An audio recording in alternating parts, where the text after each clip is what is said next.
Hello students, मेरा नाम है अरुण शर्मा और आप सभी का अरुण कोचिंग क्लासेस में बहुत बहुत स्वागत है।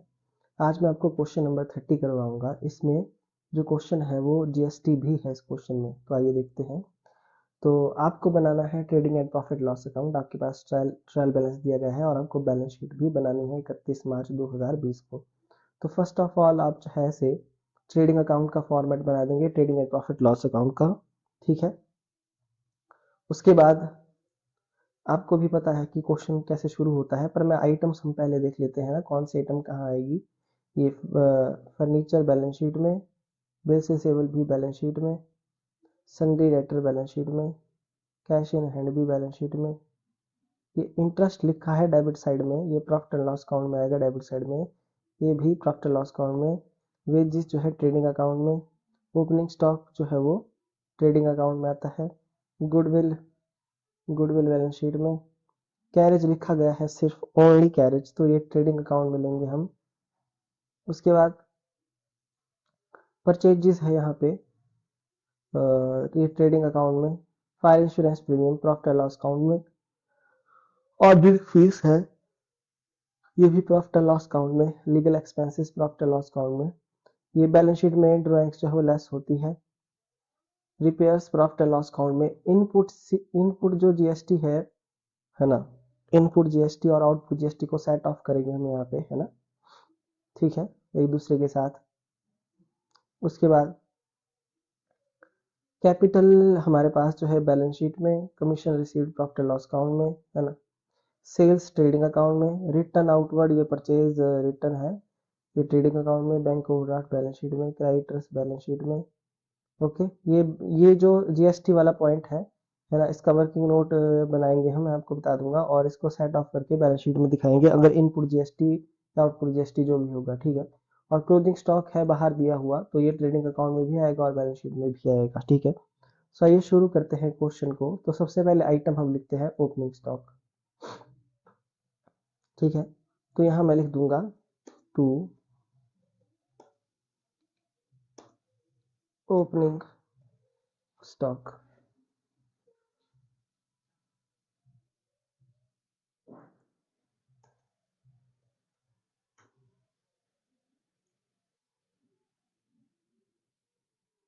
$40,500। ठीक है, और इस साइड में लिखूंगा बाय सेल्स। ठीक है, तो देखिए मेरे पास यहाँ पे सेल्स रिटर्न या रिटर्न आउटवर्ड, रिटर्न इनवर्ड यहाँ दिया है क्या डेबिट में? नहीं दिया है, सिर्फ सेल दी है 1,28,000 की। तो हम यहाँ पे लिख देंगे इसको, है ना। और यहाँ लिखेंगे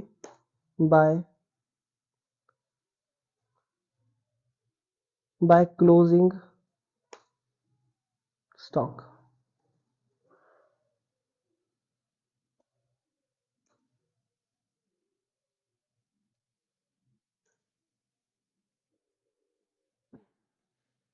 तो क्लोजिंग स्टॉक कितना है हमारे पास यहाँ पर? 3,000। यहाँ हम लिखेंगे नेक्स्ट परचेज। ठीक है, परचेजेस हमारे पास कितनी है? देखिए यहाँ पे हमारे पास परचेजेस दी गई है 60,900 की। लेस करेंगे परचेज आउटवर्ड या परचेज रिटर्न। परचेज रिटर्न लिख देता हूँ मैं। ठीक है,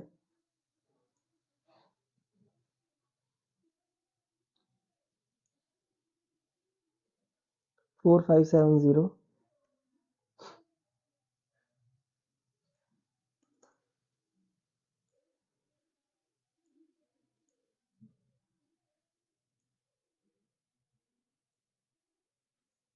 60900 माइनस 0, 56,330।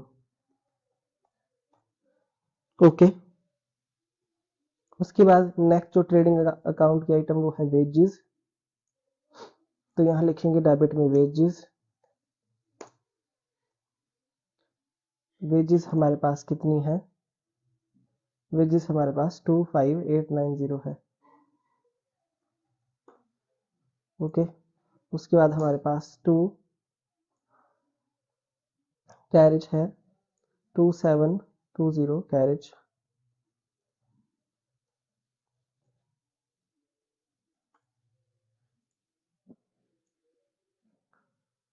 उसके बाद हमारे पास यहाँ पे आप देख सकते हैं कोई भी आइटम नहीं है ना ट्रेडिंग अकाउंट की। ओके, सेल और रिटर्न आउटवर्ड सब कुछ हो चुका है। तो देखिए अब वो साइड का टोटल करेंगे। पहले करेंगे हम क्रेडिट साइड का टोटल, क्योंकि क्रेडिट साइड मुझे ज़्यादा लग रही है ना। बाकी हम टोटल करके देख लेंगे। तो प्लस करेंगे और 40,500 को प्लस करेंगे 25890 को 2720, तो 1,25,440 है ना। 1,31,000 में से माइनस करेंगे तो 5560।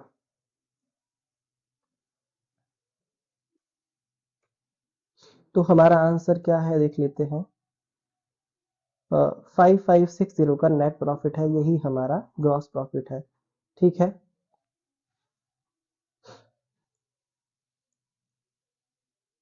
तो हम यहाँ लिख देंगे टू ग्रॉस प्रॉफिट ब्रैकेट में transfer to profit and loss account. ठीक है, और इन सब का कर देंगे टोटल। ओके, तो हमारा जो है वो ग्रॉस प्रॉफिट आ चुका है और हमारा ट्रेडिंग अकाउंट बन चुका है। ठीक है, तो ये स्टूडेंट्स इतना सिंपल ही है ना, कोई ज़्यादा। और यहाँ लिखेंगे क्रेडिट साइड में बाय ग्रॉस प्रॉफिट जो है transfer from profit and loss account. तो क्रेडिट साइड में हम इसको यहाँ लिख देंगे 5560 लिख दिया। उसके बाद देखिए अब डेबिट साइड में और क्रेडिट, देखिए डेबिट साइड से हम एक्सपेंसेस लेंगे और क्रेडिट साइड से इनकम। पहले मैं क्रेडिट देख लेता हूँ। क्रेडिट साइड में आप देख सकते हैं कि एक ही आइटम है कमीशन। देखिए यहाँ लिखेंगे बाय कमीशन रिसीव्ड है ना, ये कमीशन रिसीव्ड है। क्रेडिट साइड में इनकम दी होती है, तो ये 9,000 की कमीशन है। उसके बाद यहाँ हमारे पास इंटरेस्ट लिखा है 3,200।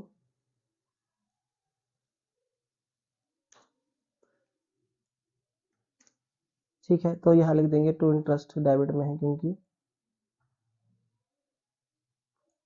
टू सैलरी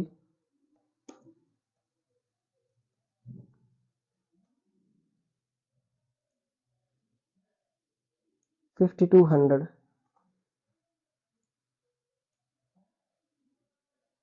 ओके, उसके बाद next to fire insurance premium.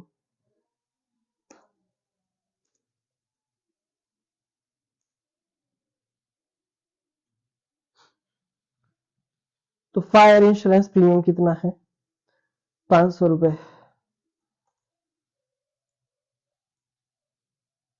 To audit fees 1100।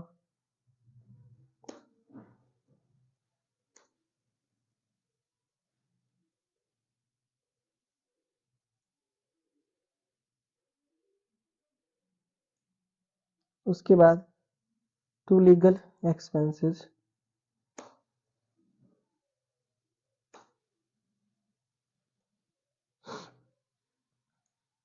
Legal expenses 610।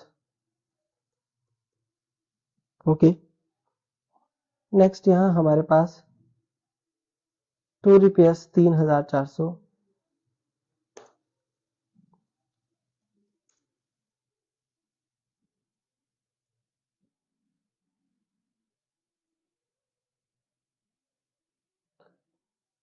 Okay जी, तो ये आइटम्स थी जो प्रॉफिट एंड लॉस काउंट की थी, है ना। तो ये मैंने लिख दी है। ठीक है, अब हम क्या करेंगे, देखिए बोथ साइड में आप देख सकते हैं, तो मुझे क्रेडिट साइड का टोटल ही ज़्यादा लगता है, तो मैं क्रेडिट साइड का टोटल कर दूंगा पहले। अब उसके बाद मैं टोटल करूंगा डेबिट साइड का 3,200 प्लस 5,200, है ना।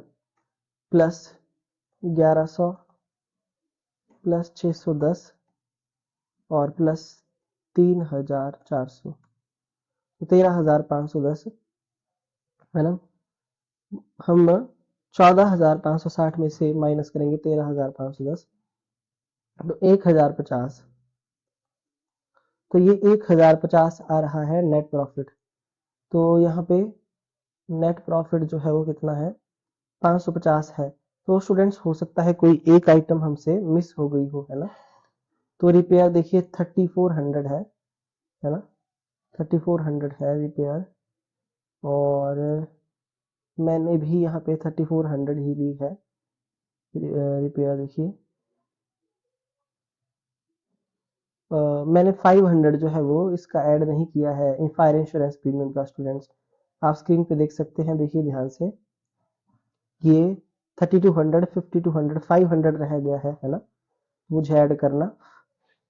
ठीक है, तो मैं अब क्या करूंगा, यहाँ पे ऐड कर दूंगा 500, तो 550 देखिए, तो 550 मेरा भी आ गया। ओके, तो यहाँ मैं लिख दूंगा 550। ठीक है, अब मैं अगर टोटल करता हूँ वो साइड का, है ना, देखिए, तो मैं इस साइड का टोटल करूंगा तो इसके बराबर आना चाहिए वो।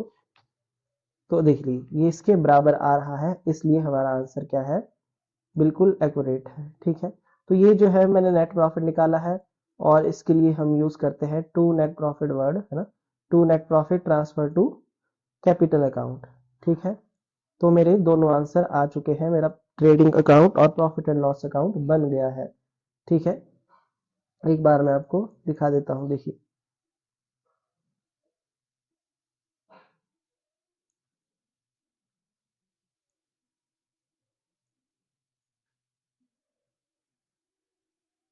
सो आप देख सकते हैं, ठीक है, ये मेरा ट्रेडिंग अकाउंट और प्रॉफिट एंड लॉस अकाउंट बिल्कुल रेडी है। ठीक है, अब इसके बाद हम बैलेंस शीट को बनाएंगे, है ना, बैलेंस शीट को प्रिपेयर करेंगे।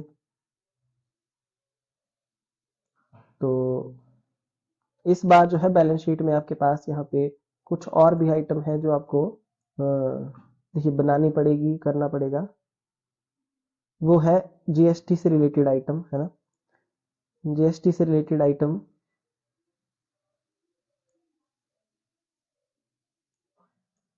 हम्म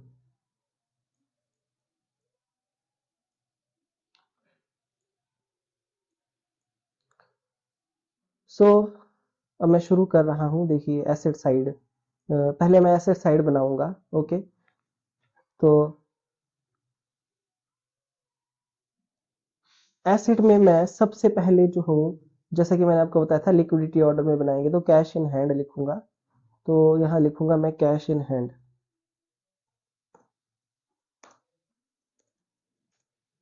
ठीक है, तो कैश इन हैंड कितना है, यहाँ पे हमारे पास एक बार देखिए मैं रब कर देता हूँ जो जो आइटम्स मैंने लिख दी हैं, है ना।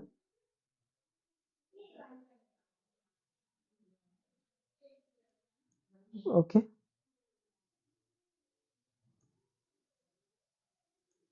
तो ड्राइंग्स भी आएंगी, है ना, ये जीएसटी सिर्फ हमारी वो आइटम्स में है। सो स्टूडेंट्स आप देख सकते हैं सिर्फ हमारे पास अब कैपिटल है, ये चीजें हैं, मतलब। ठीक है, देखिए कैश इन हैंड मैंने लिख दिया है वहां पे, और 6250 इसका अमाउंट है, तो 6250 में यहाँ पे लिख दूंगा। ठीक है, तो ये आइटम भी मैंने लिख दी, तो इसको मैं अब जो हूँ मैं यहाँ से रब कर देता हूँ। ठीक है, उसके बाद मेरे पास यहाँ पे कैश एट बैंक तो नहीं है, कहीं हम देख लेंगे, है ना, देख लीजिए यहाँ पे कहीं भी कैश एट बैंक हमारे पास नहीं है। बैलेंस शीट की अगली आइटम हम बिल्स रिसीवेबल ले लेंगे, या सन्ड्री डेटर्स लिख देते हैं ना। सन्ड्री डेटर्स मैंने लिखा, उसके बाद हम बिल्स रिसीवेबल मैंने शॉर्ट फॉर्म लिख दी है ना। सन्ड्री डेटर 75725, 75725, और दूसरा दूसरा हमारे पास यहाँ पे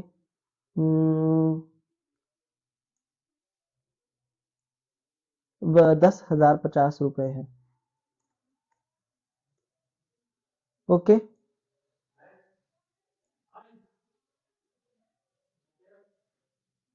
आ गया आपको समझ में। ठीक है, ऐसे, ठीक है।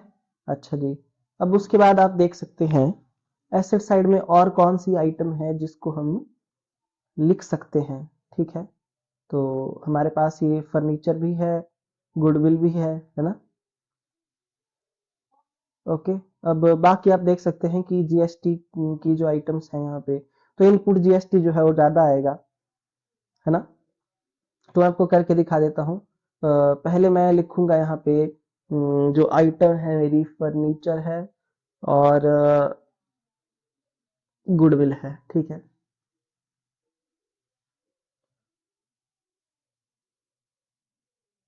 सो मैं पहले लिख देता हूँ फर्नीचर को,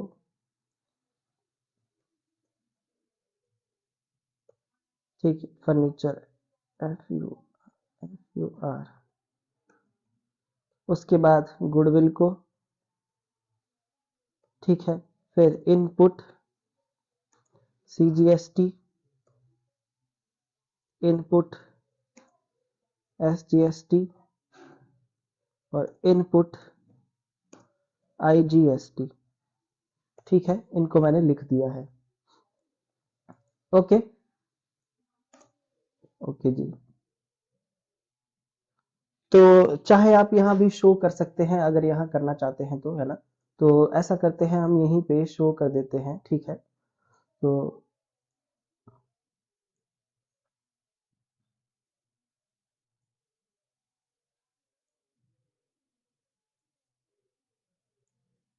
देखिए, पहले मैं फर्नीचर और इसका अमाउंट लिख देता हूँ।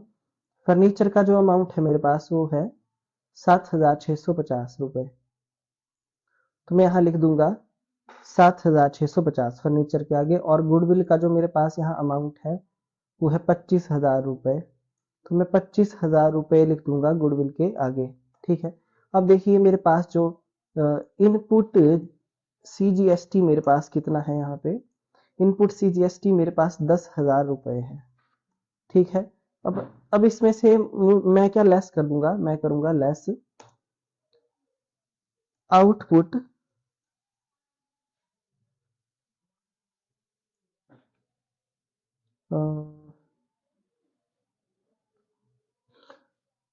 मैं करूंगा आउटपुट CGST को, ठीक है। आउटपुट CGST, और मेरा आउटपुट जो CGST है यहाँ पे स्टूडेंट्स आप देख सकते हैं वो 8,000 है, ठीक है। तो मैं 8,000 माइनस कर दूंगा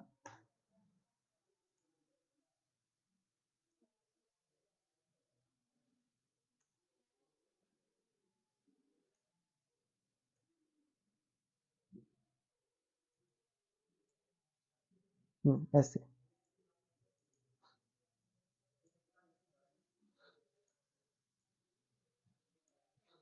यह मैंने लिख दिया 2,000, ओके।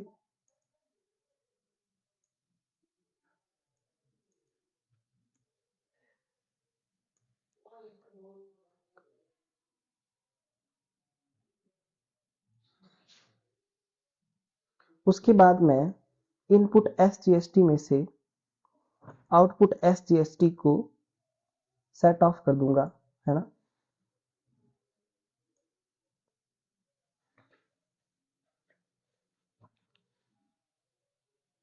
देखिए ये सेट ऑफ मैं कर रहा हूं, आप ध्यान से देख सकते हैं यहाँ पे।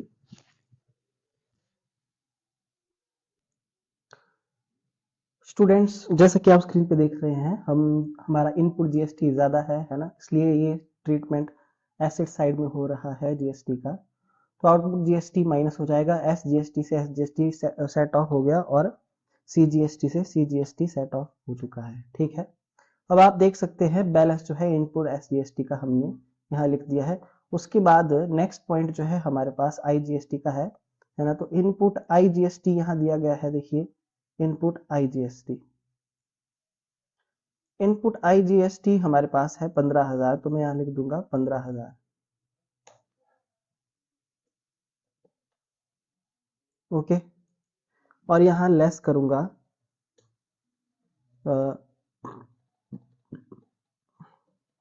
आउटपुट आउटपुट IGST, ठीक है।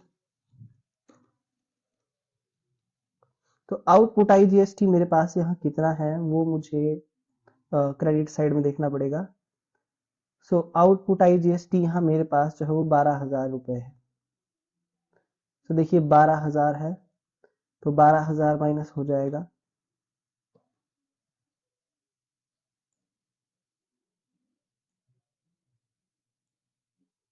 3,000।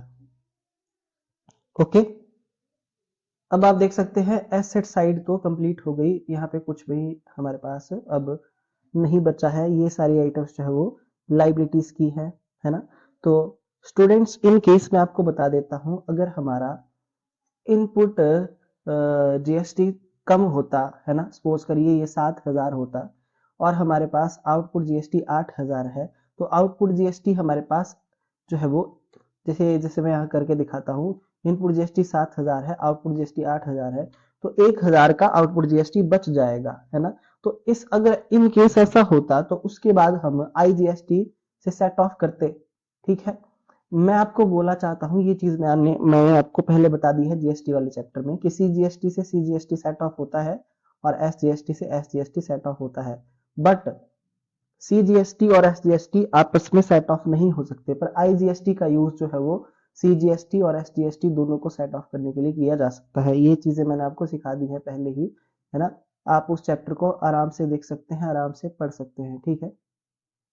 तो अब मैं टोटल करता हूँ, देखिए टोटल मेरा आ रहा है कितना, टोटल मेरा आ गया है इतना, ठीक है।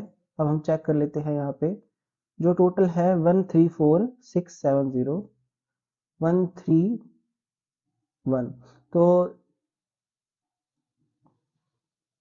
अब आप यहाँ पे ध्यान से देख सकते हैं, हमने फर्नीचर भी लिख दिया है 7,650, है ना। और हमारे पास यहाँ पे बिल्स रिसीवेबल भी है, सन्डी डेटर्स भी है, कैश इन हैंड भी है ना। गुडविल 25,000 की हमने लिख दी है। कोई और हमारे पास यहाँ पे एसेट जो है वो मुझे दिख नहीं रही है।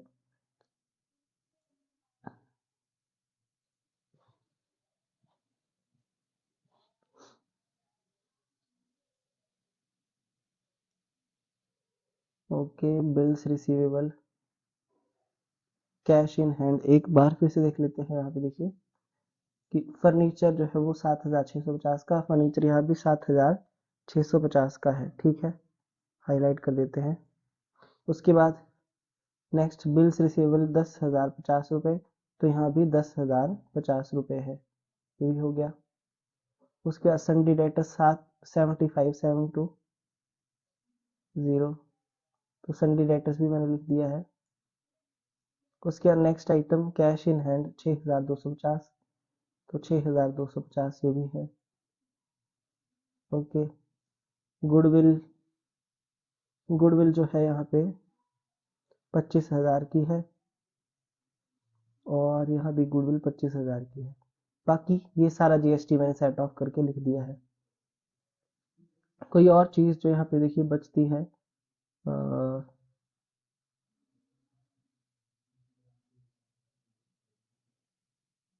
एक बार हम लाइबिलिटी साइड पहले बना लेंगे, है ना, उसके बाद देखते हैं, ठीक है।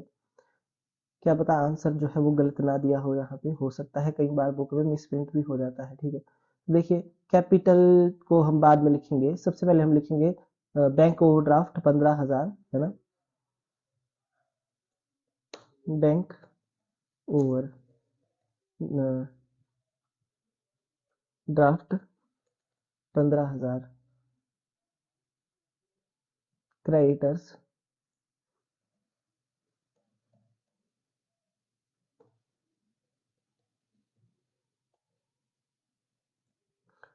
क्रेडिटर्स हमारे पास यहाँ पे दिए हैं 27,320 रुपए के।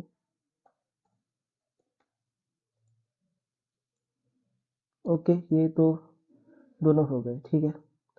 उसके बाद हमारे पास यहाँ पे कुछ भी नहीं है, सिर्फ कैपिटल है ना। तो मैं यहाँ लिख दूंगा कैपिटल।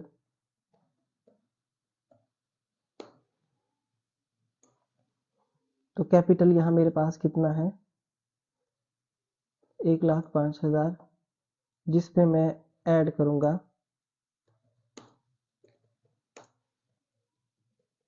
नेट प्रॉफिट को, और नेट प्रॉफिट यहाँ मेरे पास कितना है, 550 रुपये।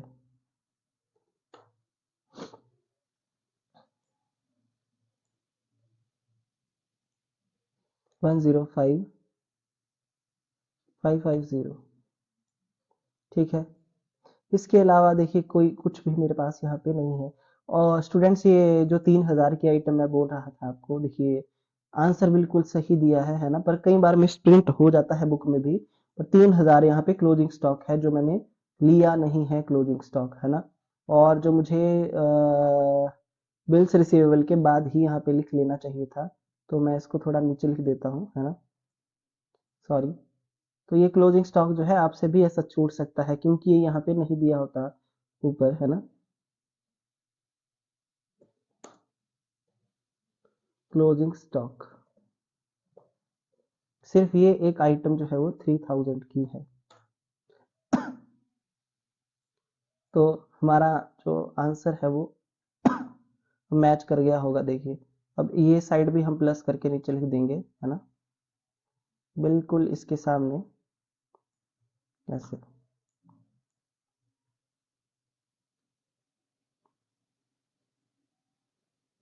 तो हो सकता है यहाँ पे ड्राइंग्स दी हो, देखिए हाँ, सॉरी, यहाँ पे ड्राइंग्स भी दी है 13,200 की, तो इसको भी हमको देखिए नेट प्रॉफिट को हमने ऐड किया, ऐड करने के बाद हम इसके नीचे जो है यहाँ पे नेट प्रॉफिट लिख देंगे, है ना। अब इसको बाहर नहीं लिखेंगे, 1,055,550, ठीक है। ओके, उसके बाद यहाँ पे हम क्या करेंगे, अ,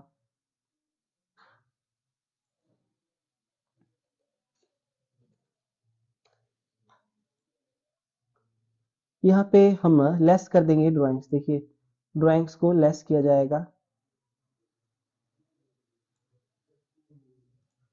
यहाँ लिख देंगे साथ में लेस ड्राइंग्स। तो ड्राइंग्स हमारे पास यहाँ पे कितना है, 13,200 की ड्राइंग्स है ना। सो स्टूडेंट्स, हर एक चीज का आपको ध्यान रखना पड़ेगा। देखिए ये छोटी छोटी जो मिस्टेक्स है, इसको आपने इस तरीके से ठीक करना है ना, क्योंकि कई बार पेपर में आपसे गलती हो जाएगी, है ना। तो ये सारी गलतियां मैं इसलिए मतलब बीच में आपको बता रहा हूँ बार बार, क्योंकि आपसे भी गलती हो जाएगी, तो आप उसको कैसे ठीक करेंगे वो आपको पता होना चाहिए। माइनस करेंगे 13,200, तो 92,350, तो आंसर जो है हमारा मैच कर गया है बैलेंस शीट का, ठीक है। तो ये हमारी बैलेंस शीट जो है वो एकदम रेडी है, बन चुकी है ना।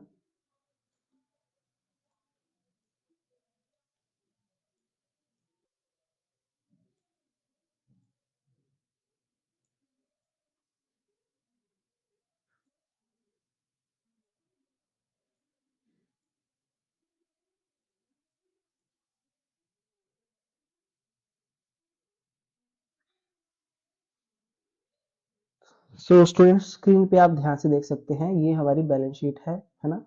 नेट प्रॉफिट को ऐड किया, ड्राइंग्स को माइनस किया, है ना, और जो माइनस प्लस करके आया उसको बाहर लिख दिया हमने। उसके बाद आप एसेट साइड भी देख सकते हैं, इसका टोटल भी जो है वो इक्वल आ चुका है। सो कहीं आपको कोई प्रॉब्लम आए, कोई आपको बात समझ ना आई हो, तो आप कांटेक्ट कैसे करके पूछ सकते हैं, है ना, ठीक है। तो ये हमारा क्वेश्चन नंबर जो 37 बहुत ही आराम से आपको करवाया है, बिल्कुल हो चुका है, एक्यूरेट है। अब क्वेश्चन नंबर 31 आप खुद करेंगे, ये आपको होमवर्क में है 31, ठीक है। तो drawings, goodwill, land and building, plant and machinery, loose tool कहाँ आते हैं आपको पता है, बिल्स रिसीवेबल, है ना। तो ये सारी जो चीज़ें हैं यहाँ से लेकर के यहाँ तक ये जो दी गई हैं, ये बैलेंस शीट से रिलेटेड है। ये ट्रेडिंग अकाउंट से परचेज, वेजेस, कैरेज अकेला दिया गया है तो ट्रेडिंग में आएगा, ये भी ट्रेडिंग में आएगा, है ना। रेंट अकेला लिखा है, फैक्ट्री नहीं है साथ में, तो प्रॉफिट एंड लॉस में, सैलरी प्रॉफिट एंड लॉस में, डिस्काउंट प्रॉफिट एंड लॉस में, कैश और डेटर बैलेंस शीट से रिलेटेड एसेट्स हैं, ठीक है। और कैपिटल लाइबिलिटी में आएगी, बैलेंस शीट से रिलेटेड है। ट्रेडिंग अकाउंट में सेल परचेज रिटर्न, ठीक है। सेल्स रिटर्न, सेल्स है और परचेज है, ये ट्रेडिंग अकाउंट में आएगी। क्रेडिटर्स बैलेंस शीट में, लोन बैलेंस शीट में, बिल्स पेबल बैलेंस शीट में, miscellaneous income profit and loss में, bad debts recovered profit and loss में, जनरल रिजर्व, जनरल रिजर्व जो है हमारा, तो ये बैलेंस शीट में आएगा लाइबिलिटी साइड में। आउटपुट CGST और आउटपुट SGST दिया गया है, ठीक है। आगे भी दिया गया है ना, आगे भी। और देखिए ये जो है हमारी लाइबिलिटी होती है वैसे, ओके, पर इसको सेट ऑफ कर देंगे आप। देखिए ये 5000 है, ये भी 5000 है, इनपुट CGST SGST। और आउटपुट, देखिए आउटपुट GST कम है तो एसेट साइड में जो है माइनस करके, जैसे मैंने यहाँ किया है इस क्वेश्चन में, देखिए बैलेंस शीट में आप देख सकते हैं ये। तो इस तरीके से आप GST का ट्रीटमेंट करेंगे, है ना, हाईलाइट मैंने इसको कर दिया। ओके जी, तो GST और इनपुट और CGST का एसेट साइड में हो जाएगा। रिपेयर्स, स्टेशनरी, ऑडिट फीस, ये तीनों आइटम्स प्रॉफिट एंड लॉस की डेबिट साइड में आएगी, है ना। और डेप्रिसिएशन पोस्टेज भी प्रॉफिट एंड लॉस में डेबिट साइड में। सेल्स रिटर्न इस बार दी गई है तो सेल्स में से माइनस होती है ट्रेडिंग अकाउंट में। सो क्वेश्चन इजी है, क्लोजिंग स्टॉक दो जगह आएगा, मैंने बता दिया, एक ट्रेडिंग अकाउंट में और दूसरा बैलेंस शीट में। स्टूडेंट्स, है ना, पिछले क्वेश्चन में हम भूल गए थे इसको, तो थोड़ा ध्यान रखना है आपने, पर कई बार जो है वो मिसप्रिंट भी दिया होता है। सो ये क्वेश्चन आपको होमवर्क में है, ठीक है। उसके बाद नेक्स्ट हमारे पास यहाँ पे 32 क्वेश्चन है, ये भी GST वाला है ना। तो कैपिटल ड्राइंग्स बैलेंस शीट से related, opening stock trading account में, क्रेडिटर बैलेंस शीट में, बिल्स पेबल बैलेंस शीट में, लाइबिलिटी, परचेजेस ट्रेडिंग अकाउंट में, मैन्युफैक्चरिंग वेजेस ट्रेडिंग अकाउंट में, सेल ट्रेडिंग अकाउंट में, कैरेज आउटवर्ड प्रॉफिट लॉस में, carriage inward trading account में, freight, देखिए freight लिखा है अकेला, तो ये जो फ्रेट आपके पास यहाँ पे दिया गया है, फ्रेट चार्जेस लिखे हैं ये, है ना। और लीज होल्ड प्रॉपर्टी एसेट है बैलेंस शीट में, free hold premises balance sheet में, इनपुट CGST SGST हमारे पास 7,000 है और आउटपुट GST कम है, तो एसेट साइड में इसका ट्रीटमेंट आप कर देंगे, ठीक है, सेट ऑफ कर देंगे, ओके। उसके बाद यहाँ पे ये प्रॉफिट लॉस में इंटरेस्ट रिसीव्ड, ये प्रॉफिट लॉस की क्रेडिट साइड में, इन्वेस्टमेंट बैलेंस शीट में, ये प्रॉफिट लॉस में, बैंक ओवरड्राफ्ट बैलेंस शीट में, लाइबिलिटी, हॉर्स एंड कार्ट, ये लाइव स्टॉक है ना, ये बैलेंस शीट में एसेट है ये, loan from bank liability balance sheet में, डोनेशन, डोनेशन जो है हमारे लिए इनडायरेक्ट इनकम है तो प्रॉफिट लॉस की क्रेडिट साइड में आएगी ये। लाइव स्टॉक है ये भी, देखिए तो ये बैलेंस शीट में एसेट साइड में, ये भी बैलेंस शीट में फिक्चर्स, है ना, फर्नीचर एंड फिक्चर्स है ये। सन डायरेक्टर एसेट है, ट्रेडमार्क भी एसेट है, और ये इनडायरेक्ट एक्सपेंस है प्रॉफिट लॉस की डेबिट साइड में, ठीक है। एक फ्रेट यहाँ पे लिखा है, फ्रेट चार्जेस यहाँ पे देखिए दिया गया है ना। स्टूडेंट्स मैं आपको बता रहा हूँ, है ना, फ्रेट के बारे में। देखिए तो ये जो फ्रेट होता है, फ्रेट चार्जेस, ये आप सबको पता है ट्रेडिंग अकाउंट में आता है, कितनी बार हमने कर लिया है इसको, है ना। तो फ्रेट कहाँ आएगा, ट्रेडिंग अकाउंट में, है ना। फ्रेट एंड कैरेज कई बार इकट्ठा लिखा होता है, फ्रेट अकेला भी दिया गया है ना। तो फैक्ट्री फ्रेट है ये, है ना, ऑफिस वाला नहीं है वैसे भी, ये फैक्ट्री एक्सपेंसेस में ही आता है मैक्सिमम। तो ठीक है स्टूडेंट्स, और जो कैरेज होता है अकेला कैरेज लिखा हो तो ट्रेडिंग अकाउंट में, carriage outward profit and loss account में, कैरेज इनवर्ड हमारा ट्रेडिंग अकाउंट में। तो ये बैलेंस शीट आप बना लेना, है ना। और यहाँ पे 4,000 का क्लोजिंग स्टॉक दिया गया है तो ट्रेडिंग अकाउंट में, और profit and loss trading account में तो ये आएगा ही आएगा क्रेडिट साइड में, और बैलेंस शीट में आएगा एसेट साइड में, ठीक है। दो जगह ये आएगा, डबल इफेक्ट इसका होगा, ये वैसे भी बाहर दिया गया है ट्रेवल बैलेंस के। सो कहीं भी आपको कोई प्रॉब्लम है आप पूछ सकते हैं। फिलहाल ये चैप्टर का लास्ट क्वेश्चन था, है ना, तो ये चैप्टर हो जाता है कंप्लीट। मैंने बिल्कुल आराम आराम से आपको सब कुछ बता दिया है, बिल्कुल कोई भी प्रॉब्लम है आप पूछ सकते हैं, ठीक है। Thank you so much.